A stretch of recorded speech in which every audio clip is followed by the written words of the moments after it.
കർക്കിടക പുണ്യവുമായി നാലമ്പല തീർത്ഥാടനത്തിന് തുടക്കമായി. നാലമ്പല തീർത്ഥാടനത്തിനായി വൻ ഭക്തജന തിരക്കാണ് ക്ഷേത്രങ്ങളിൽ അനുഭവപ്പെടുന്നത്.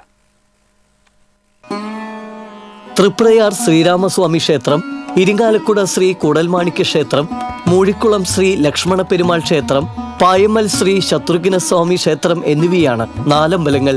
ഇരിങ്ങാലക്കുടയിൽ നിന്ന് 7 കിലോമീറ്റർ വ്യത്യാസത്തിലാണ് കൂടൽമാണിക്യ ക്ഷേത്രവും ശത്രുഘ്നസ്വാമി ക്ഷേത്രവും സ്ഥിതി ചെയ്യുന്നത്.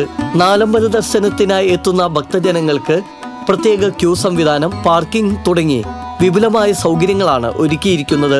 സദ്ഗുണങ്ങളുടെയും സാഹോദര്യത്തിന്റെയും മൂർത്തിമത് ഭാവമായ ദാശരഥികളുടെ ക്ഷേത്രങ്ങൾ ക്രമപ്രകാരം ഒരു ദിവസം ദർശിക്കുന്നത് സർവാഭിഷ്ട സിദ്ധിപ്രദമാണെന്നാണ് വിശ്വാസം.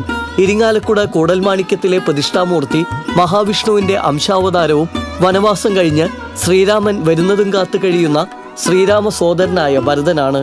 ശ്രീരാമ സഹോദരന്മാരിൽ ഏറ്റവും ഇളയവനായ ശത്രുഘ്നൻ കുടികൊള്ളുന്നത് ഇരിങ്ങാലക്കുടയിൽ നിന്നും 7 കിലോമീറ്റർ മാത്രം ദൂരെ തെക്കുഭാഗത്തായി പൂമംഗലം പഞ്ചായത്തിലെ പായമ്മലിലാണ്.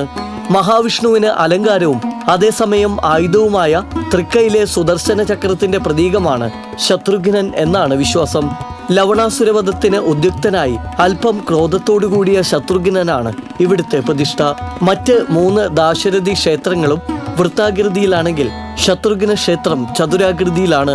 നാലമ്പല ദർശനത്തിന്റെ അവസാന ക്ഷേത്രമായ പായമ്മൽ ക്ഷേത്രത്തിൽ തീർത്ഥാടകർക്കായി ഭക്ഷണവും ഒരുക്കിയിട്ടുണ്ട്.